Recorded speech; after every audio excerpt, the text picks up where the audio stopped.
Okay, the last part of section 4.7 is finding the areas of triangles, and this will be the last thing that's going to be on our small test on Friday. I think this is the easiest part of this section because it's all formula driven.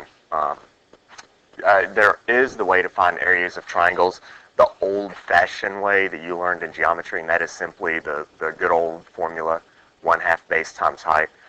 Remember that height is always measured perpendicular to one of the dimensions.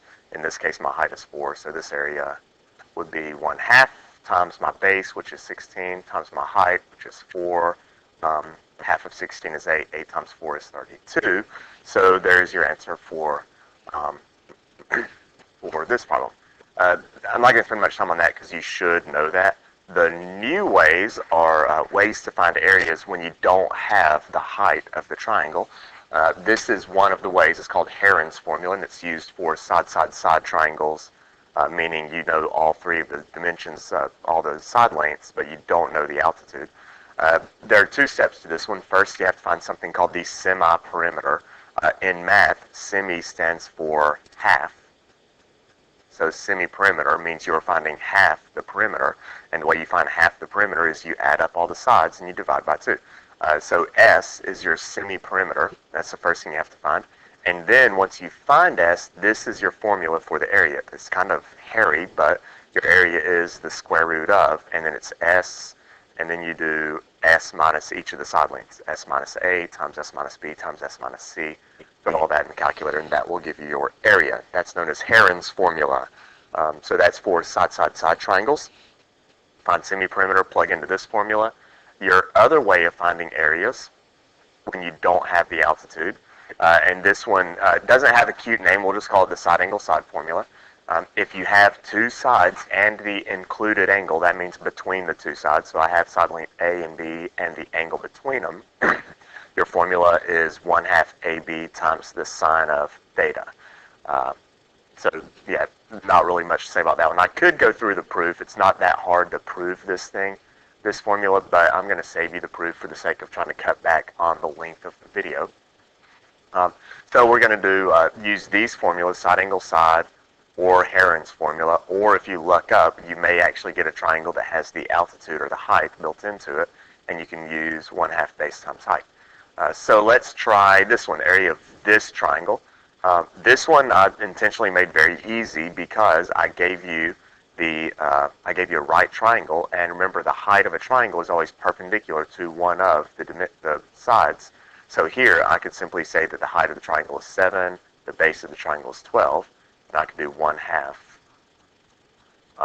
of the base, which is 12, times the height, which is 7. Half of 12 is 6. 6 times 7 is 42. So that would be your area for this triangle. If you didn't realize that we had the altitude, we do have a side angle side triangle. We have two sides and the angle between them. You could use the other formula, the side angle side formula, which is 1/2 AB times the sine of the angle. That's a 90-degree angle. But if you remember your unit circle, the sine of 90 degrees is simply 1. So if I use the side angle side formula, I have 1/2 times 7 times 12 times 1, which still gives you 42. So either one will work, but be on the lookout for triangles where you have the altitude, because then you get to use your good old 1/2 base height formula. Okay, moving on. This one I didn't give you the altitude. I gave you the 3 side lengths. So this is a side-side-side triangle, which means we will use Heron's formula. If you remember with Heron's formula, the first thing you have to find is the semi-perimeter. So my semi-perimeter is going to be, I'll add up all the side lengths, 7 plus 10 plus 13. That's the entire perimeter, but semi-perimeter is half of it, so I'll divide that by 2. 7 plus 10 is 17, plus 13 is 30. Divided by 2 gives you 15. So there's your semi-perimeter. I shouldn't put a block around that. I shouldn't block that, because that's not my answer. That's only the semi-perimeter. Ah, geez, come back. What just happened? I don't know what's going on. I'll erase it. There we go. So there's my semi-perimeter, but then we have to find the area, and once you have the semi-perimeter, your area is that big ugly square root where you do your semi-perimeter, 15, times, and then you subtract each side length from the semi-perimeter. So 15 minus 7 times 15 minus 10 times 15 minus 13. And I will simply throw all of that into the calculator. If you want to do 15 minus 7, which is 8, 15 minus 10 is 5, and 15 minus 13 is 2. If you want to work it out piece by piece, you can, but I'm not testing you on the order of operations, your ability to do arithmetic. I want to see if you can find the area. So right here, you've shown me that you know how to use the formula. Just throw this in the calculator in one big step and give me the answer. There we go. I punched it in my TI-89. If you have an 89, excuse me, it will, if you have your mode set to auto, it will give you the exact answer as a radical, so 20 root 3, and I'm okay with that answer. If you want the decimal answer, you hit the green diamond and enter, or if you're using a TI-84, then it'll give you the decimal anyway. So that would be 34.641. I do like 3 decimals, and that would be your area for this problem. So that was a side, side, side. Remember, it's a two-step problem. You got to find the semi-perimeter, and then you plug the semi-perimeter into your area formula to get the area of the triangle. Let's see. Let's move on. Hey, whoa. Okay. Was that number 2 that I just did? That's weird. I have a blank page. You know what that means. Triangle man. Triangle man. Triangle man. Triangle man hates particle man. There we go. There's Triangle Man, and then, you know, we get to bounce him off the wall. Oh, where'd he go? That was scary. Oh, well. Okay. Number 3, let's see. We have 2 sides. We have the angle between the 2 sides, so this is a side angle side formula. I like this one better than Heron's formula because this is a one-step problem. The formula for side angle side is 1/2 of a side length times the other side length times the sine of the angle between the 2 sides. And you simply throw that in the calculator. So let me pause the recording and do that real quick. Alright, I wanted to show you something about the TI-89s. We talk about this in class, but I just want to make sure you're aware of this. I punched it in twice. The first time I did 1/2 times 6 times 9 times sine of 79, and I just hit enter. My calculator is in auto mode. That means it will decide whether it wants to give you the exact answer or a decimal approximation. If possible, my calculator will always give the exact answer, which 27 cosine 11 is exact. To get the decimal answer, I just hit the green diamond and enter a second time. And when I hit green diamond enter, it gave me the decimal. It did use some crazy property of trig functions, and that's why it swapped from sine to cosine. We're going to talk about that in the next chapter. Just remember on a TI-89, hit the green diamond and enter if you want to get a decimal answer. So we get 26.504 for this problem. All right, that leaves us one more question. This problem, let's see, this one we have 2 sides and an angle, but if you notice the angle this time is not between the 2 given sides. This is a side-side angle triangle, and we don't have a formula for side-side angle. So this one is going to be a little booger because we have to work towards either side-side-side, side-angle-side. Oops. So we need either side-side-side or side-angle-side or a right triangle or the altitude.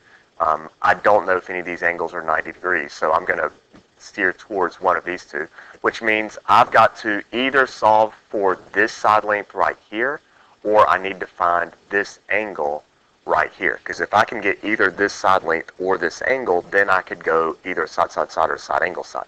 So let's look and see what we can do, and we're actually going to have to channel our law of sines and law of cosines skills for this problem.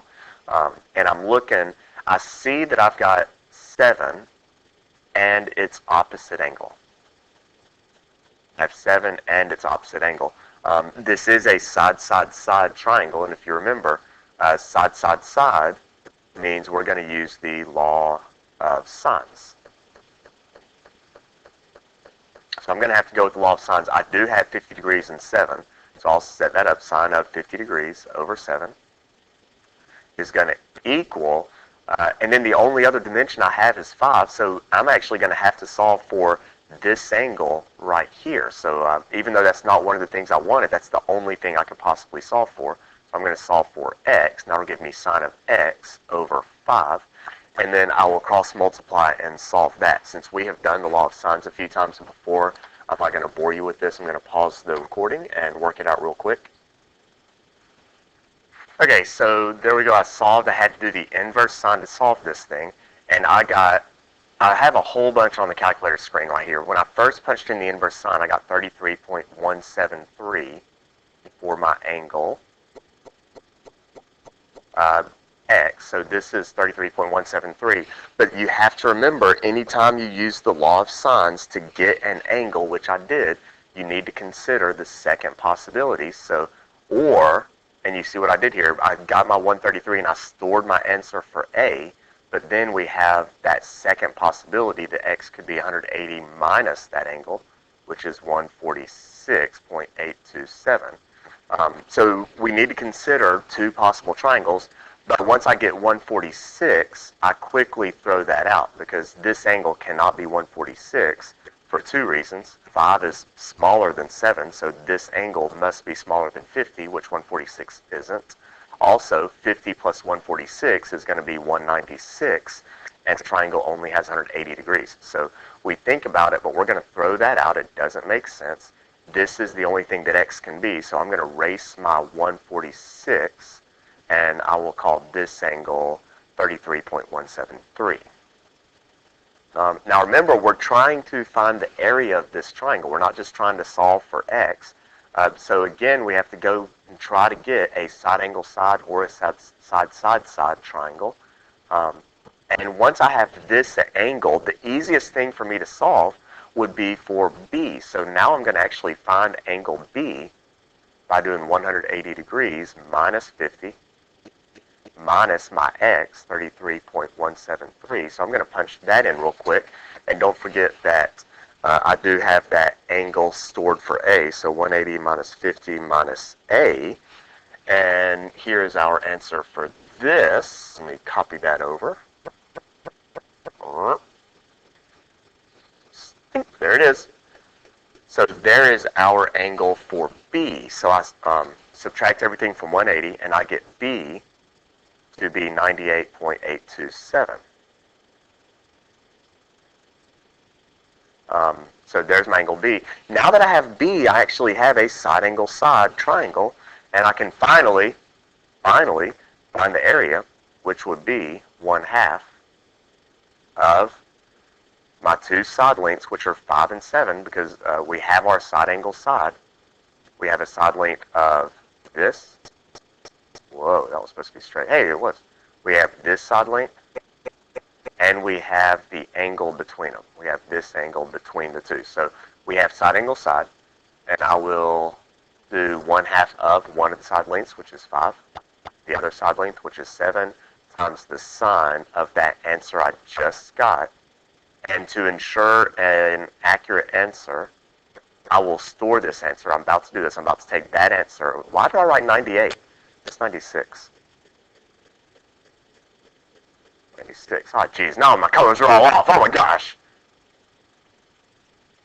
Stupid me. Okay, so 96. And then this would be 96. All right. So then I'm going to throw this in the calculator, and that will finally give me the answer here. There we go. And so I punched in. Notice I did store my 96 point stuff for A, and then I punched in my area, and we got an area of 17.376. Finally, we are done. These are the kind of problems that are going to make this difficult. Once I finally got down to area, it wasn't that bad. It was just we had to kind of work around the world to get to the area. So there we go. This is the last thing that'll be on the test. We'll hammer this out, and I'll see you later.